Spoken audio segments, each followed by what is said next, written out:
Hi, this is Aubree Malick from the Freelancer to CEO podcast, and you are listening to the Eat Blog Talk podcast.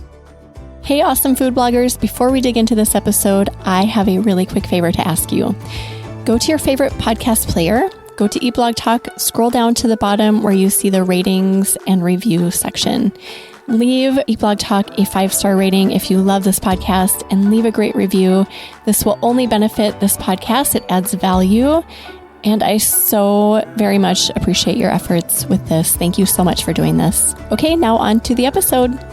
Hey, food bloggers. Welcome to Eat Blog Talk, the podcast for food bloggers looking for the value and confidence that will move the needle forward in their businesses.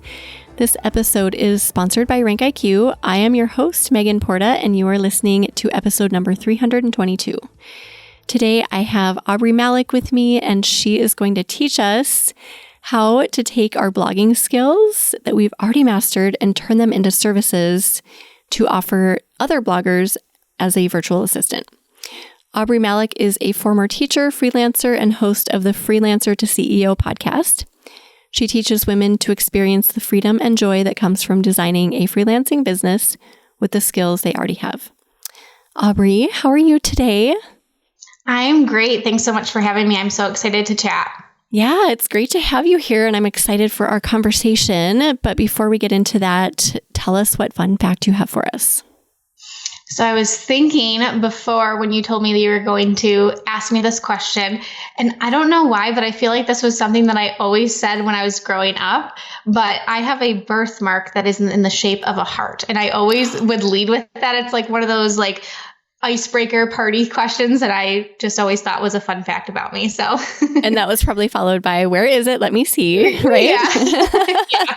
Luckily it's in a place that I can show people. It's not like somewhere where you don't want to show. So, but yeah, that's my fun fact. Oh, I love it. So where is it? We have to know. It's up. So it's kind of, I guess it's interesting to describe it now that you're trying to do it as opposed to here, just look right here. But it's on my arm, up by my shoulder. So kind of right above my armpit, right in that crack where your shoulder and your arm kind of combined. Oh, that's so cool. Never had a birthmark fun fact before, but I'm going to counter your fun fact with one about a birthmark. So this is so crazy, but when my youngest son was born, he was born with a birthmark on his arm, and it's the exact replica of a birthmark I have on my leg.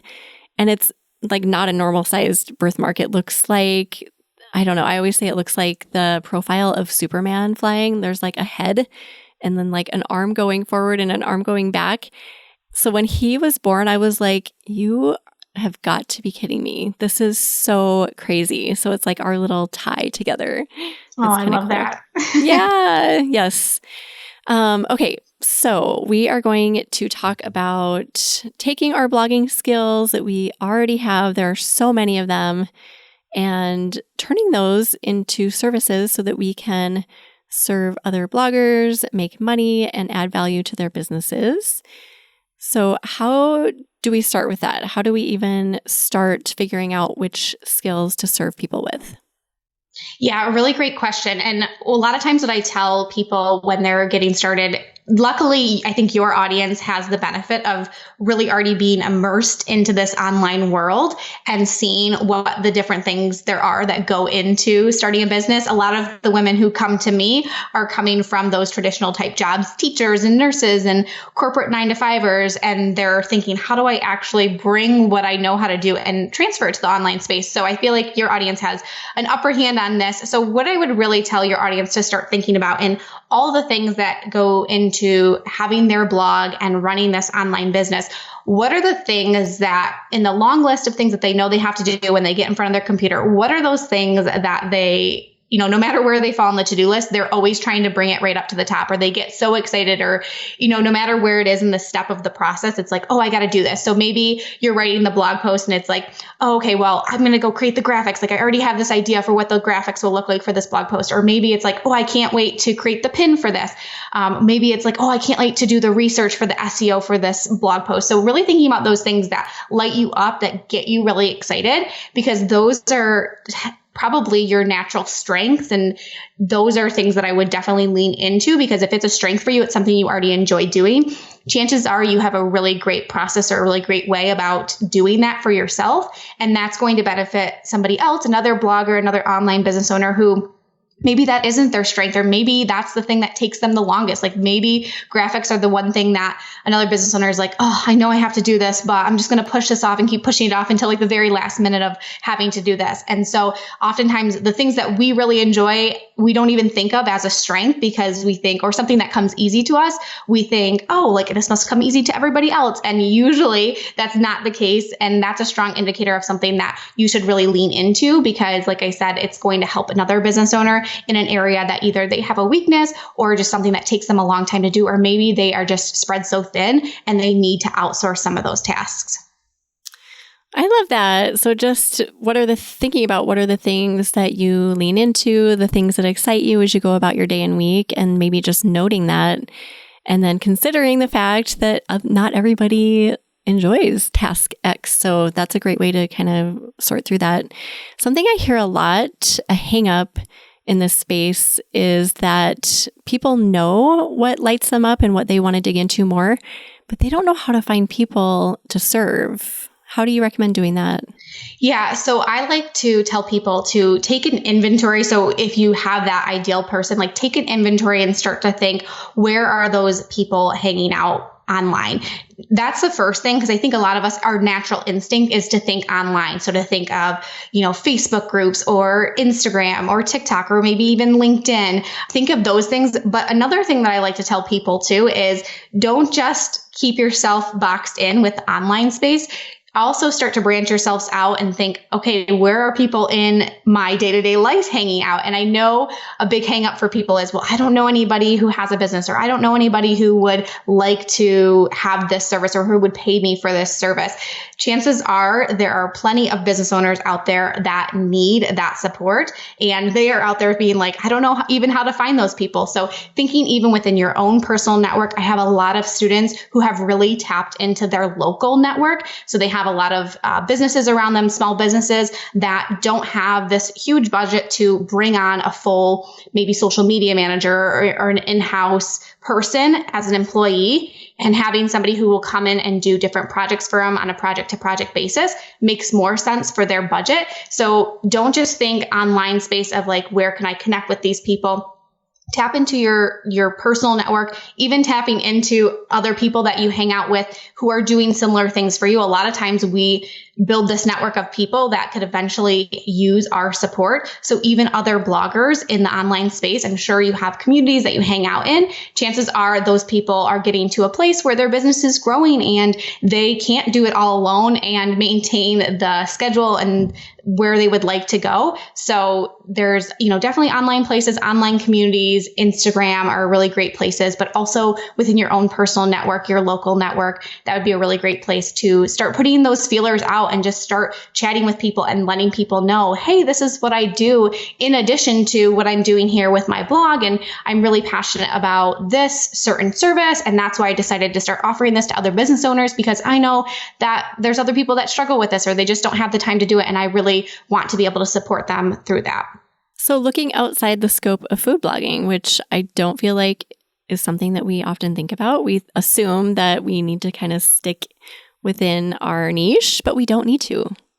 Right. Absolutely. Especially if it's something that you can help with a variety. It doesn't necessarily have to be niching down with the business. I say that there's a couple different ways that you can do that within freelancing. You can either niche down with the service that you offer. So instead of being like, oh, I'm going to offer a little bit of this and that, you can become known as the person who does Pinterest, or you can become known as the person who does website design, whatever it is for you. That's one way to niche down. The other way to niche down is who you're serving, or you can do a combination of both too. And I think wherever you find your passions are, wherever you feel like your strengths are, just kind of leaning into that. And if there's something that is outside of your, food blogging that you are super passionate about, that maybe you're not able to explore in that creative aspect of it, definitely leaning into that, because it might open your eyes up to the possibility of what's out there.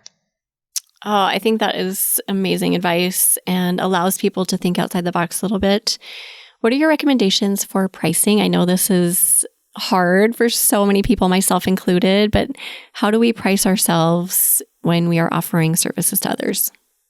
So this is kind of a little bit of a loaded question, because I'm going to tell you an answer that sometimes makes it a little bit tricky, because it's like, oh, is that really an answer? It really is going to depend. Number one, it's going to depend on what type of service that you're offering. There are some services that, if it varies from month to month of what you're going to be doing, it might be great to start out charging hourly. And again, depending on what experience you already have doing this is really going to decide where you fall in that line. A lot of women who come into my community, like I said, they're just getting started in the online space. They haven't had really any prior experience. So a lot of them start in that $25 to $35 an hour range. But there's other services where it's not necessarily it doesn't need to be tied to how long it takes you to execute that service.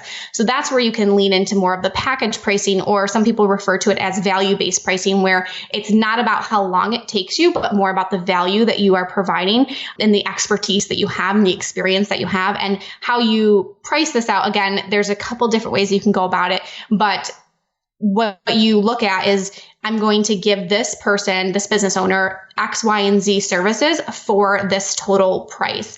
And again, that's not necessarily like, oh, it's going to take me 3 hours times my $30 an hour gives me that. That is one way that you can start to go about it. You can also work backwards. So you can think about, okay, what is my income goal for offering this service?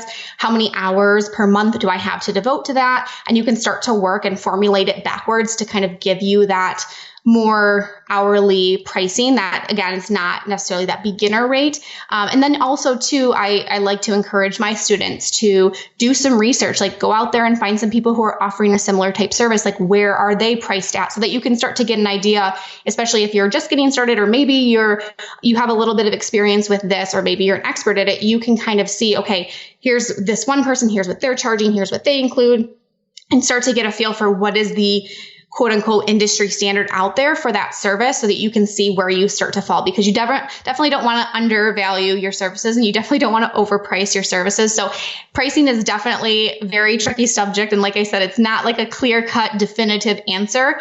And of course, as you gain more experiences, as you start working with clients, and as you start getting really great at what the service that you offer, as you start to up level, maybe you're investing in a course or a skills training that really helps you to deliver a really great service to your clients, then you can start to increase your rate too, and you can start to grow into those prices too. So I think that's something that's helpful for other people too, to know, is that like the prices that you start out at don't need to be your prices forever. It's something that you can grow into as you gain that experience, as maybe you gain more confidence. I know a lot of times getting started with pricing, it's like hard to, you don't want, like I said, you don't want to overprice yourself, but you're also like, who's going to pay me for this? So starting at that place where you feel comfortable and you're not going to feel resentful doing that work, like, oh my gosh, I'm totally undervaluing what I'm doing.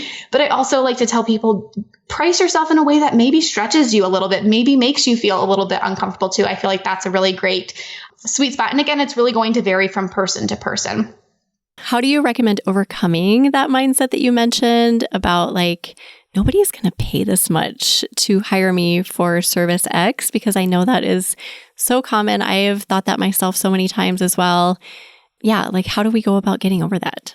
Yeah. So one thing that I like to help people to reframe in their mind is not necessarily what you are charging maybe per hour, but thinking at it from the business owner's perspective and thinking, hey, if I go into this business owner and I free up maybe an hour, a couple hours of their time by doing this service, what is that business owner actually going to be able to do during that hour? Maybe they're going to be able to take on a one-on-one coaching client that's worth X amount, probably more per hour than what you are charging. So thinking about it from that angle is like, what is the value that your service does? It's not necessarily like, oh, I'm just, I know some people who are like, oh, I'm going to help business owners like tackle their inbox. Like, and in their mind, they're rationalizing like, oh, that's just an easy thing to do. Anybody can do that. But if a business owner feels like they can't get to the work that they need to do because they are constantly bogged down by their inbox and they're never able to get through all of those emails and it's distracting them from the work that they need to do. If you can come in and say like, hey, I'm going to take care of that inbox for you, and that frees up an hour of their time, maybe they're able to, like I said, book a coaching client, or maybe they're able to have a conversation with somebody to sell their course or whatever their business model is. Or even for me, I hire people in my business that frees up my time to do things that don't necessarily need me. And for me, what does that give me? That gives me time with my kids that I was spending up in my office trying to figure out how to do this when somebody else could come in and help me with that. And to me, I can't put a price on that. Like, time with my family is everything to me. So not necessarily thinking about it from, oh, this is such an easy thing, anybody could do this, but what is the value that you're bringing? And even that's something that I would encourage you to ask those clients that you're talking to. If I could do this for you, if I could take this off your plate, how would that feel? And really getting to that emotion piece of it, it's helpful for them to see the value in it too. And a lot of times it takes, like I said, it takes that confidence, and maybe where you start out with your pricing is not where you want to be right in the beginning, but working into that. And every time that you gain a new client and you gain that confidence and you see like, oh yeah, like people are hiring me for this, then you can, continue to raise your rates and, like I said, grow into those pricing. So it doesn't feel like, oh my gosh, like I'm starting out charging $1,000 for this and feeling that overwhelm. And I think, like I said, finding a price that feels comfortable for you, but also gives you that little bit of stretch and pushes you outside of your comfort zone a little bit, helps you to take that leap where it doesn't feel so scary, like you're just totally jumping off a cliff. I liked what you said earlier too about not being resentful. That's kind of what I do in my mind anytime I'm pricing something now, is I think, what price point is going to make me angry? Right. Like, I don't want to be doing this for this dollar amount. And then what dollar amount is going to make me feel good or comfortable? Like, yes, this is worth my time. So I think that's maybe a good place to start too, if you have no idea how to price. You mentioned like doing a little bit of research and just seeing what other people are charging, but then I think you have to kind of go with your gut. Do you agree with that? Yeah, absolutely. And I like the way that you said that too. Like, what's going to make me feel like, oh my gosh, every time I sit in front of my computer, like, oh, I got to do this again. Even if it's something that you love, if you don't price yourself in a way that makes you feel good, like even if that's like your favorite thing to do in the whole wide world, you're going to start to feel resentful of that because you know that the value that you bring is there and your price doesn't reflect that too. So that's a simpler way too, to just like, what's going to make me feel angry? And then where am I going to feel really good? And again, like I said too, even taking it that next step further and stretching yourself just a little bit, where it's like, what's going to make me feel good? And also maybe a little bit uncomfortable. Because I truly feel that when we push ourselves outside of our comfort zone, even if it's just like one, tiny step outside of our comfort zone, that's where we can start to really think big picture, as opposed to, kind of just staying in that place that feels good, feels comfortable, but really wanting to like take that next step too. And there's always people I found that are willing to pay that slightly uncomfortable rate, right? Like, you think that there's nobody out there that's going to, and then you find a few people who do, and you're like, oh my gosh. And that helps to raise your confidence. And then that sets you on a path to kind of up-leveling, like what you're talking about, growing into your comfort with pricing. So it starts with, just finding those people who are going to pay that rate that you really think you're worth. Absolutely. Hello there. Just popping in to chat about RankIQ for just a minute. RankIQ is a powerful keyword research tool made just for bloggers. I have seen such wild success with the keywords I have run through RankIQ for my food blog, Pip and Ebby, and I want you to see that success as well, and you can. Starting a little over a year ago, I saw potential with this amazing little keyword research tool known as RankIQ, and I began planting seeds. I knew that over time it would germinate and grow into a thriving crop of organic traffic, but I did not know how quickly some of those flowers would bloom. Quick organic growth? Yes, please. So I dug into RankIQ even more, knowing that some seeds would sprout quickly and others would take a bit more time to grow. I will talk through one of my quick growing examples just to give you an idea about how fast a post can gain traffic with the help of RankIQ. I created a post titled How to Make Jarred Alfredo Sauce Better and published it on 12/31/21. By January 23rd, so not even a month later, it was getting 100 page views a day and was in the number 2 spot on Google and still holds that spot. This post continues to gain traction and has received over 40,000 page views so far in 2022. And this is just a single example. Think of how bountiful your traffic crop could be if you started planting those RankIQ seeds today. Go to rankiq.com to sign up and check it out for yourself. You are going to love it. Now back to the episode. So you mentioned a little bit ago about ways to find clients. So there's obviously the Facebook groups and different forums for food bloggers looking in real life to find those people. What are some other ways we can show up authentically and build relationships so that we can get those clients? Yeah, I think one of the best ways, and I think like the biggest bang for your buck, and I know that this is kind of keeping in with that theme of pushing ourselves outside of our comfort zone. But I think in this time that we're in right now, I think the best way that you can show up authentically and really make connections with people is through video. And I know you and Megan, you and I both are podcasters, and that is still another great way to continue to build that trust. But there is nothing like the power of video and showing up as your authentic self. I think a lot of times people are scared to show up on video and to show their face because they're thinking, oh, I have to look a certain way and I have to have this and, I have to have my makeup done. And honestly, one of the biggest piece of feedback that I get, which, just lights me up, is that people are like, I see myself in you. Like I'm that type of person. And so I like to show up in who I am because I know that that's really going to speak to the people that I want to attract. So I think definitely showing up on video. My platform that I chose to do that on was TikTok, which I know for some people is not everybody's like, some people are like, what, TikTok? I think this is just a dancing app, but it has helped me to really build connections with people a lot faster than I had seen, even with my podcast. My podcast was again, another great way to continue to nurture and build those raving fans. But the way that it happened when I started showing up on video and I just started putting myself out there, the good, the bad, the ugly, it just made those instant connections because people could really see who I was. There was like no hiding behind anything. I really was just showing up as I was. And that's where I saw kind of the growth for me. What ways did you show up on TikTok that made you grow so fast? So I think the biggest thing for me was consistency. And some people are not going to like this answer. I was just talking with somebody the other day about them getting started on TikTok. And they're like, well, how many times do I have to show up? And I don't really think that there's a magic number. I just think whatever is going to work for you that you can stay consistent with.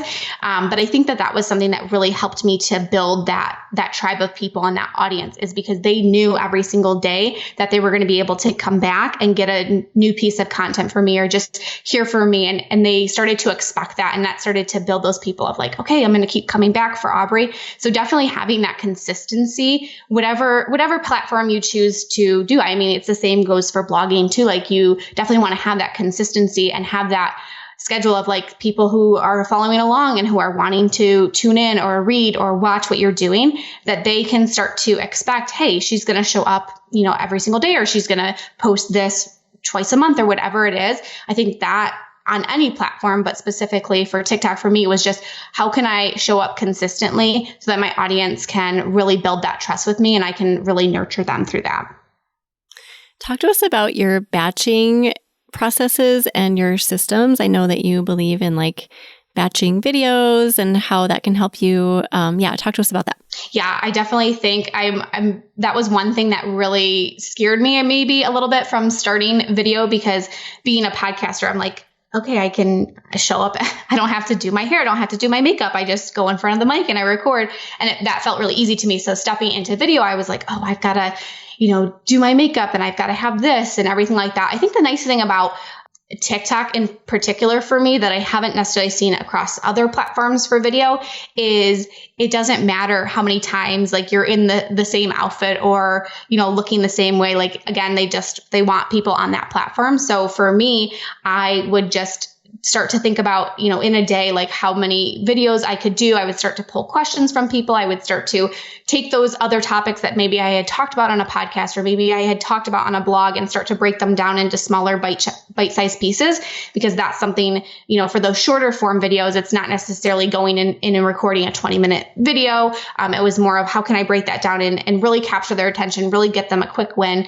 So taking some of those other pieces of content that I had already put out there, again, like for me, it was my blog, my podcast, things that I was already posting on Instagram or maybe talking about on stories, and just repurposing them over on that platform in another way. So I wasn't reinventing the wheel. I was really having that like one main piece of content. Like I said, whether it was a blog post or podcast, and how could I break that off into different things and really filtering it through a lens of like, how can I take this piece of content and how can I use it to inspire people? How can I take this piece of content and use it as a way to entertain? And then how can I take this piece of content and maybe break it down into an educational video or maybe a 5-part series where if maybe the blog post or the episode had 5 topics that I was talking about, breaking that down into a series where it was 5 bite-sized videos where they could come back to. And, every day I would do that too.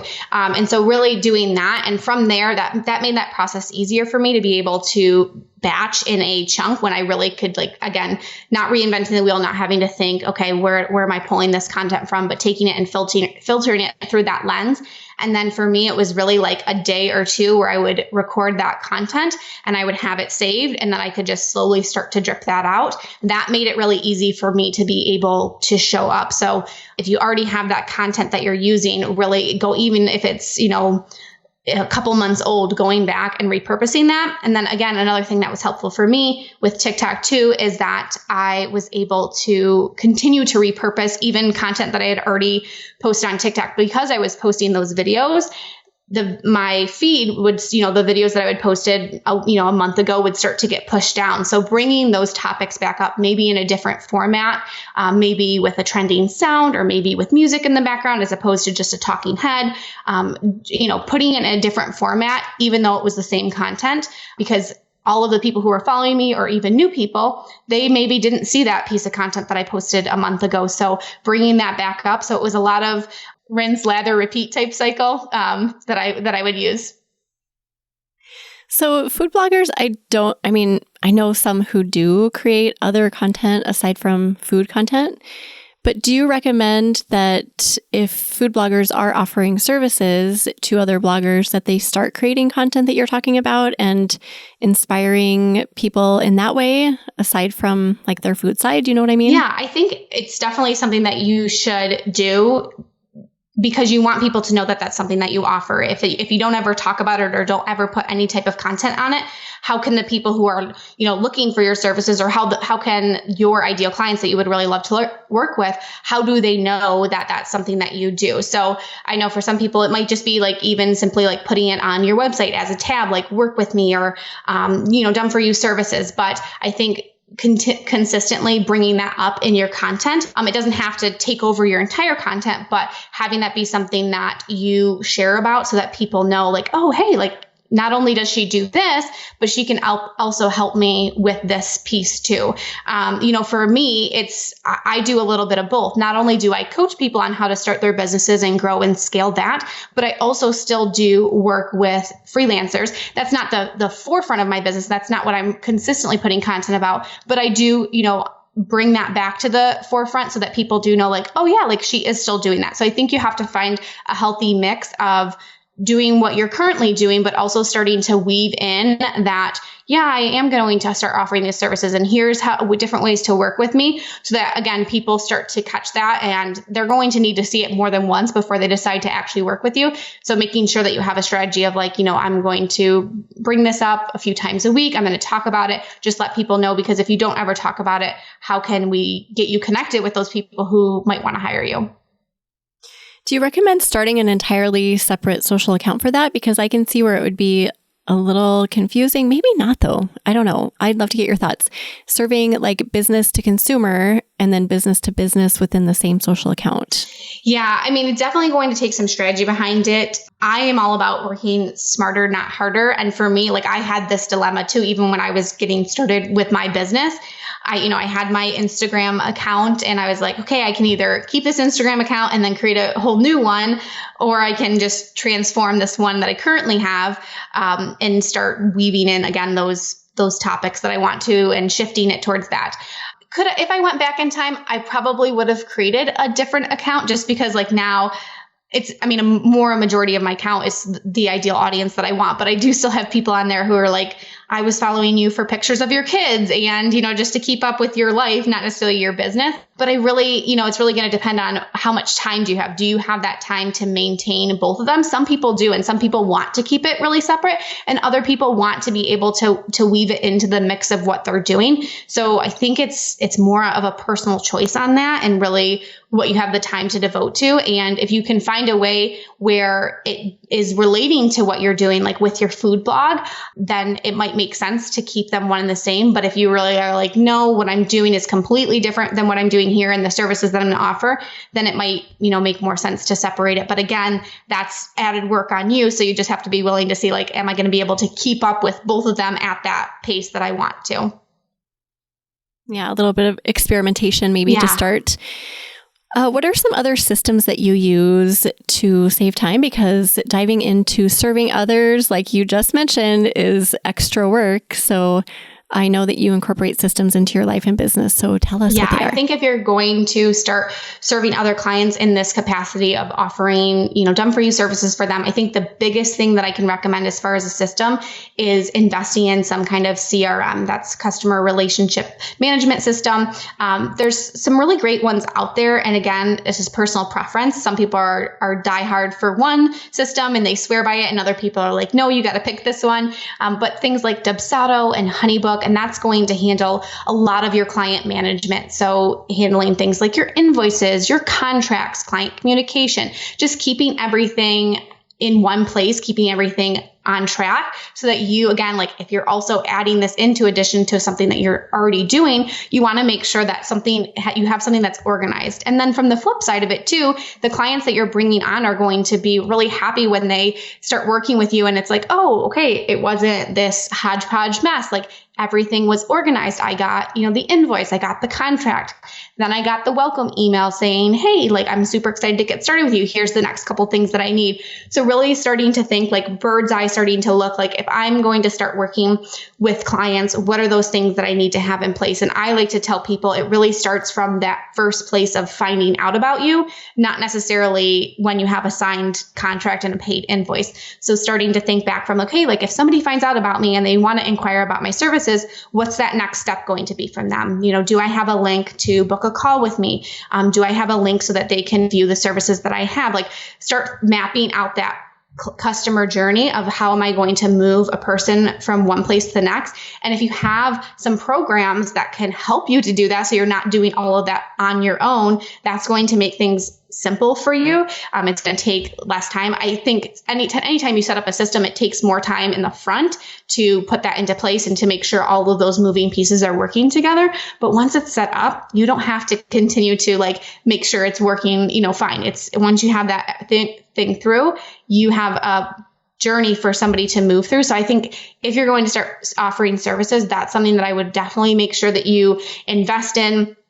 Think through, plan out, have that map so that you know how you move somebody from one place to the next. That's going to make such a difference, number one, for you, for your business, so that you're not, on this hamster wheel trying to like do all these things on your own. But like I said, too, from the client's perspective that you're bringing on and helping them in their business, they're going to feel really well taken care of. And that makes all the difference in the world, that first impression of, starting, especially if maybe it's their first hire, they want to feel at ease. And if you can do that through having a nice, easy breezy system for them to move through, like I said, it makes all the difference in the world.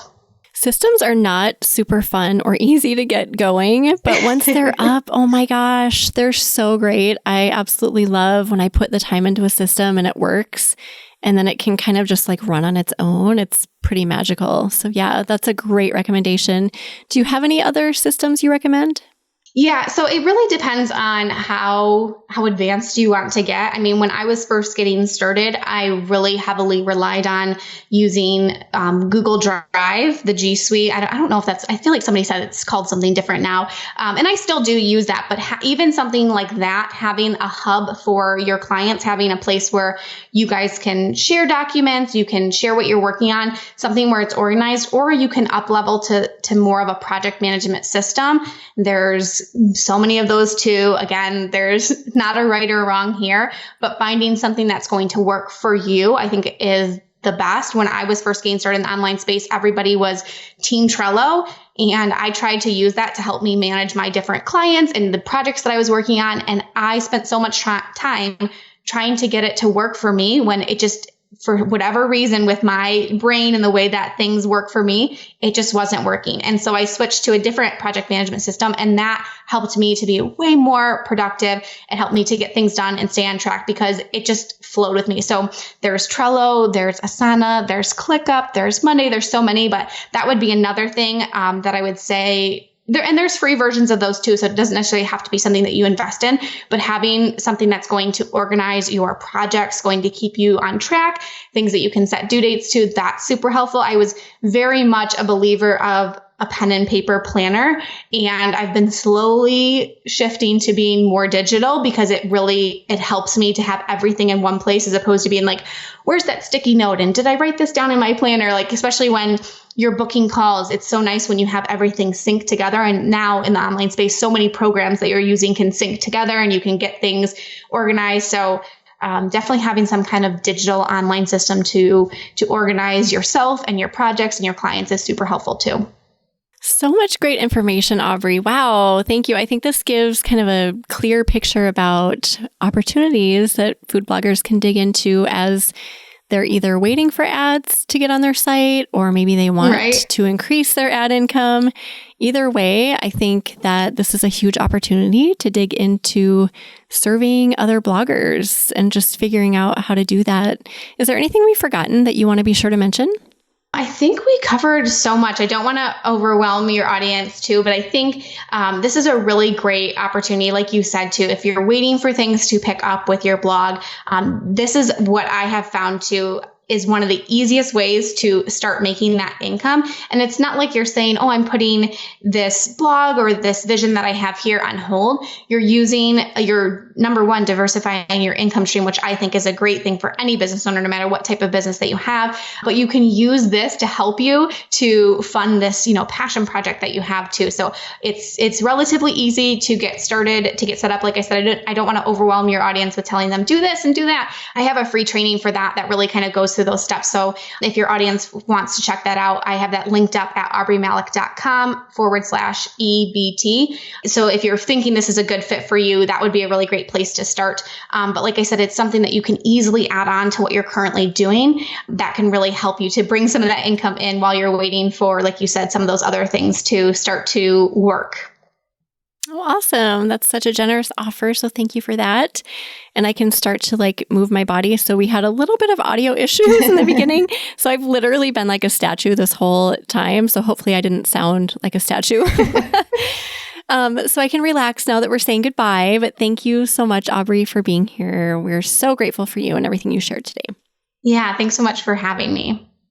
Do you have a favorite quote or words of inspiration to leave us with?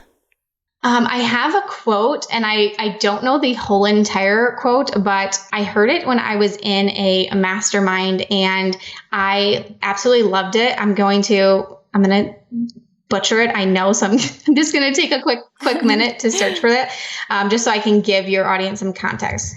Yeah, go for it. Okay, so I'll read just kind of the beginning part. Like I said, it's a longer quote, but it's our deepest fear is not that we are inadequate. Our deepest fear is that we are powerful beyond measure. It is our light not our darkness, that frightens us most. And so it goes on to that too, but it inspires me because a lot of times, especially in the online space, and when there's people who are doing things similar to you, it can start to feel very overwhelming, and it can start to feel like, who am I to do this?